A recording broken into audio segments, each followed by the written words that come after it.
My topic today is very unlikely. Amen? So many people will not expect that topic. My topic today is EndSARS. Amen? My topic today is EndSARS. Glory to Jesus. What is SARS? SARS was or is the Special Anti-Robbery Squad of the Nigeria Police Force. That squad, as we know, metamorphosed into Operation Squad, into Robbery Squad, into Kidnapping Squad. That today, SARS has come to mean or is now a metaphor for anything that is evil oppression, anything that is evil, anything that is bad. So my dear brothers and my dear sisters, there is no better time to talk about oppression than this time. For the past 3 weeks, the youth of Nigeria have been on the street protesting against police brutality, against bad governance, and most especially against SARS. And to silence these protesters, the oppressors came up with another operation, killing and maiming the unarmed youth. The first reading of today, my dear brothers and sisters, from Exodus chapter 22, verse 20 to 26.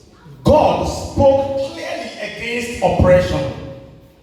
oppression of the strangers, because these are the vulnerable people that we usually oppress. Or Kiyama is not from here. Against the oppression against strangers, foreigners, oppression against the poor, oppression against widows, oppression against the orphans. God spoke clearly against it today, and he said that those who do these things, he shall kill them and make their children orphans and their wives widows. On Tuesday, after the shooting at the Lekki toll gate, or on Monday, let's start from Monday. On Monday, I was right at the protest in Auchi, because I told myself I will not be like that man. His name is Rip Van Winkle. Rip Van Winkle is the notorious man who notoriously slept for 20 years. Sleeping for 20 years means that he slept through American Revolution.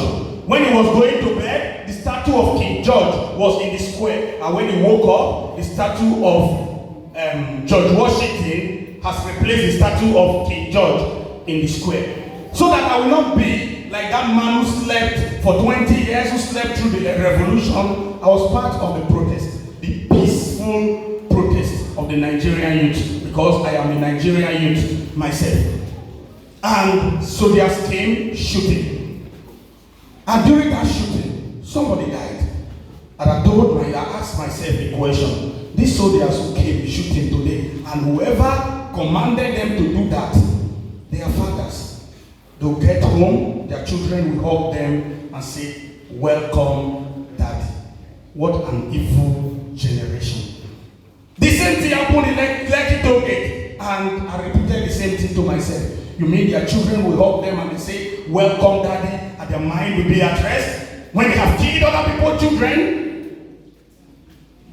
William Shakespeare says of Macbeth, he said, "Macbeth has murdered sleep.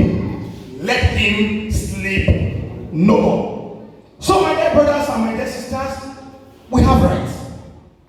Just like the gospel, the first reading of today, Exodus chapter 22, verse 20 to 26, told us God is against everything that is evil. God is against oppression. The catechism of the Catholic Church, our penny catechism, we were told that there are sins that cry to God for vengeance. Do you still remember them? There are 4 sins that cry to God for vengeance. Number 1 of them is the sin of murder.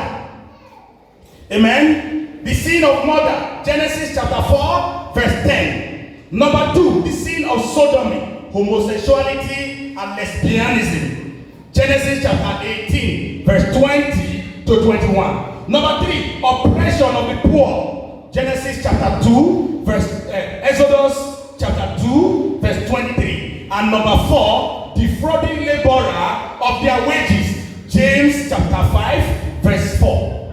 So my dear brothers and my dear sisters, these are the things, this is the Nigeria we found ourselves today. The Nigeria that oppress those who are poor, those who have nothing. The Nigeria that defraud laborers of their wages, and they pay those who go to their chambers to sleep. They pay them very high, and they pay those who really do the work very low. The Nigeria where everything has turned upside down. In the December 10, 1948, in the opening sentence of the Universal Declaration for Human Rights, the United Nations Universal Declaration for Human Rights of December 10, 1948, also true of July 4th, 1776 of the United States Declaration of Independence, it says, "We hold this to be self-evident that all men are created equal, and they are endowed by their Creator with certain inalienable rights, and among these is right to life, right to liberty, and right to the pursuit of happiness." Every human being, every human person has that right. That right is inherent in every human person. So when God created us, God gave us that right as people. That is the dignity of the human person. As Fela will say, animal can't give me human rights. Human rights now my property. How animal won't know say they no born me as slave. Animal can't give me human rights. So those people who kill people, those people who maim people, those people, the oppressors, they are animals. They are the animals Fela was talking about. They can't give us our human rights. We have to take what belongs to us. So my dear brothers and my dear sisters, we talk so much about SARS and so much about Nigeria. In our homes and in our church today, we have domestic SARS. Amen? We have domestic SARS. We have office SARS. We have religious SARS. Who are the domestic SARS? So many of us sitting down here looking at me today, we cover with the garb of religion. We cover with the garb of Christianity. So many of us are SARS to our families. So many of us are SARS to the people around us. The very common one in Iyora is those SARS who are collecting other people's land, saying he cannot do me anything. Amen? That's the one that is very common here. The SARS who collect the other people's land, who call themselves elders, and they forcefully collect people's land. And they say, he cannot do me anything. He has nobody to fight for him. That person who has no one to fight for him, God will fight for him. Because God is always fighting on the side of the oppressed, on the side of the weak. And that God who is always fighting on the side of the weak is still with them. He's still fighting on their side. So my dear brothers and sisters, we easily talk about Nigeria. We easily talk about SARS. We easily talk about those in power. But those of us in our various families, we are SARS. We are terrorists to our children. We are terrorists to our family members. Because we think we are powerful and nobody can do anything to us. So if you think that the world cannot carry you, if you think that people cannot do anything to you, God can always do something to you. So my dear brothers and my dear sisters, there is no need to become oppressors to the people around you. They are in the church. We are all here. We know in one way or the other that we are oppressors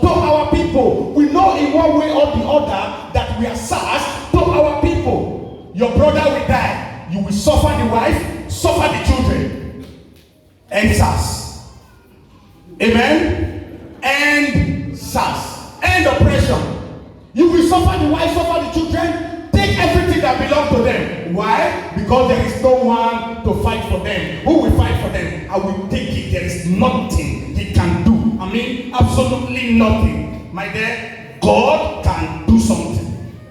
If that person cannot do something, God can do something. If you are afflicted by men, you run to God. But if you are afflicted by God, my dear, who will you run to? So today, let us watch ourselves.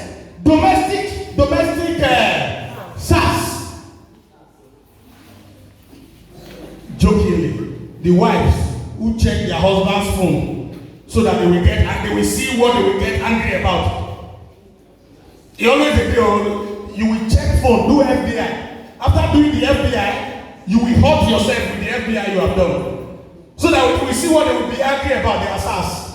And SARS. The fathers who will not train their children in school, who will oppress their children over nothing, oppress their family over nothing, they are SARS and SARS.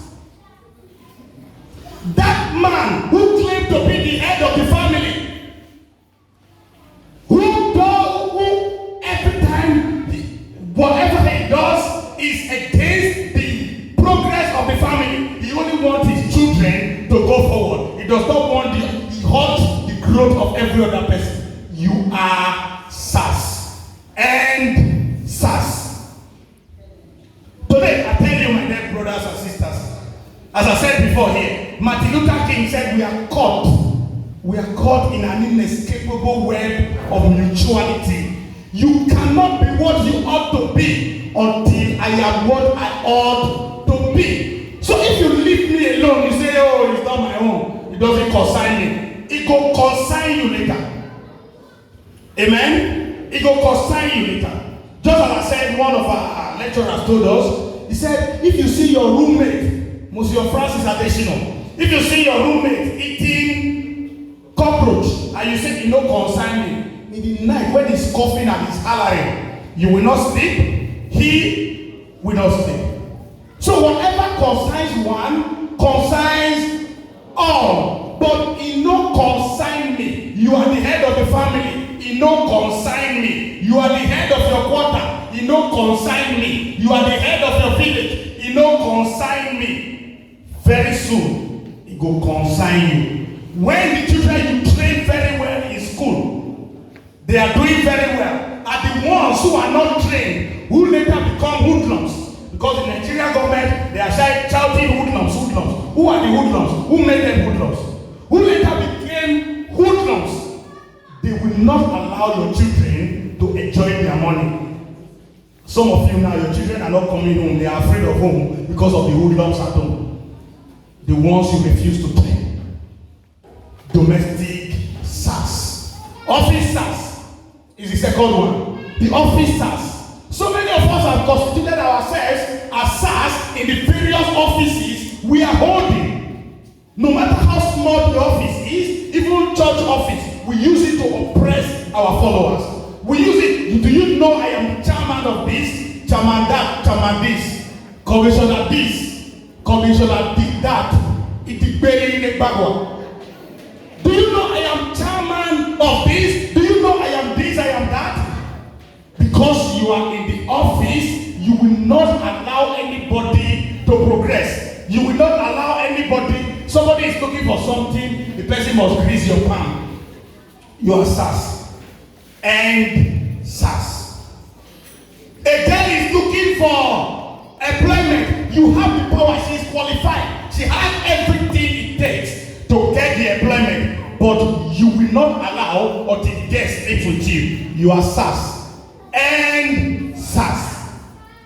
Let us all watch ourselves the way we are SARS. Religious SARS. Amen? Religious SARS. Nigeria, that's the worst form of SARS in Nigeria today. They will come to church and tell you, you don't talk against your pastor. My dear, if I do anything wrong, don't against me. God tell me. God tell me, say, Father, you are wrong. I appreciate it. If I am wrong in a way, let me know that I am wrong. If anybody is wrong, is doing anything wrong, sometimes a little explanation will clear all your doubt. Say, no, you don't talk against your leaders. Thou shalt not judge. That is where they have put us. Thou shalt not judge. Religion has become the opium of the people. That word of Karmas, that religion is the opium of the people, is more true in Nigeria than it was in the Germany of Karmas. Religion is the opium. Once they are able to use one word, they will silence you. Do not talk. If you talk against the man of God, you are talking against God. My dear, if I Christian chop your money, maybe not tell me, say, I chop on my money. Maybe a little explanation will show you that it is not that I chop the money, or maybe I use the money to do something. Religious sass. They don't want anybody to talk against them. Whatever they are doing, anything they do is right. They oppress the people in the name of religion. Some evils march upon people. Some ask people to eat grass in the name of religion. Religious sass. They still there. They still there church here. So you know the post where I hold for church? Which post? Does the post make you assistant Jesus Christ? Amen? Do you know who I am in this church? Who you are? Does it make you assistant Jesus Christ? My dear, you are just sass. Do you know who I am? You are sass. And sass. Glory to Jesus. God hates oppression. God does not like oppression. And God always fights on the side of the oppressed. There comes a time in the life of a people when they will fight against, when they will look at those who are oppressing them eyeball to eyeball. At that time, they will not be afraid again. At that time, they will speak out against evil oppression. And I think Nigeria is presently at that time. This present youth, nobody will silence us the way they silence our fathers. We will not be silent. Amen? God fights on the side of those who are oppressed. Isaiah chapter 49, verse 26. See, God said, I will feed your oppressors with their own flesh. Amen? I will feed your oppressors with their own flesh, and they will become drunk with their own blood as sweet wine, and all flesh will know that I am your Savior and your Redeemer. Malachi chapter 3, verse 5. He said, then I will rise in judgment against those who defraud laborers of their wages, those who oppress the widows, the orphans, and the poor. In Luke chapter 4, verse 18, Jesus Christ said, the Spirit of the Lord has been given to me, so that I will preach the gospel to the poor, so that I will proclaim liberty, I will proclaim freedom to the oppressed. So Jesus is proclaiming freedom to us. God will always fight, and is always fighting on the side of those who are oppressed. Psalm 12 verse 5. God says he will arise for the oppression. Amen? He will arise for the oppression of the poor. Deuteronomy chapter 26 verse 7. When the oppressed cry to the Lord will hear their voice. The Lord will deliver them. So my dear brothers and sisters, do not be the prayer point of a poor widow. Do you understand me? Do not be the prayer point of a poor widow, or do not be the prayer point of the poor. When you become their prayer point, the Lord will answer their prayers, and the Lord will fight against you, who is their oppressor. So do not oppress those who have no one to fight for them, because the Lord will always hear them, and the Lord will turn to you. He will turn against you. Amen? The Lord will turn against you, as an oppressor. You remember Haman and Mordecai. How Haman oppressed Mordecai because he thought Mordecai had nobody. Esther chapter 3. How Haman oppressed Mordecai because he thought Mordecai had nobody to fight for him. But at the end of the day, God fought for Mordecai. At the gallows that Haman prepared for Mordecai, Haman was hanged on the same gallows. You may be planning for the poor because they are poor, because they have no one to fight for them. The plan you have against them may at the end of the day fall on your head. So to end this today, my dear brothers and sisters, let us read Amos chapter 5 verse 24.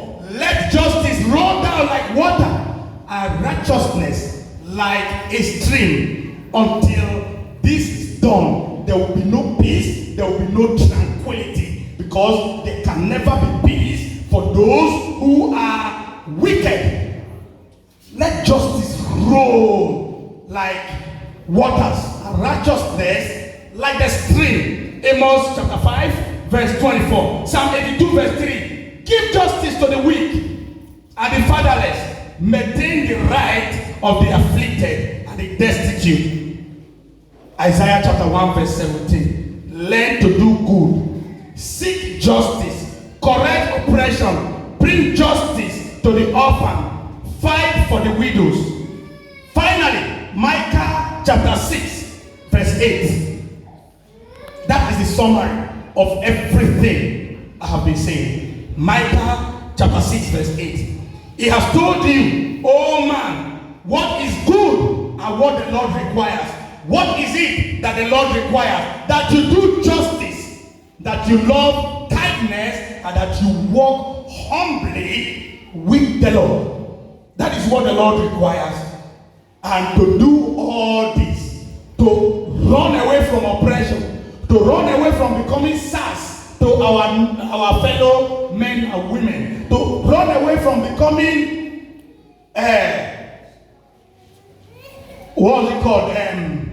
human that is a wolf to another human being. Human that is a wolf to another human being. You must do what Jesus called, you must have what Jesus called the greatest of all commandments today, and that is love. Once you have love in your heart, you will not be a sass in your family. Once you have love in your heart, you will not be a sass in your office. Once you have love in your heart, you will not be a sass in the church. So my dear brothers and my dear sisters, end everything that is oppressive and sass. You know the way you are sass to your fellow human beings. Today, God is telling you to do what? End sass. God bless you.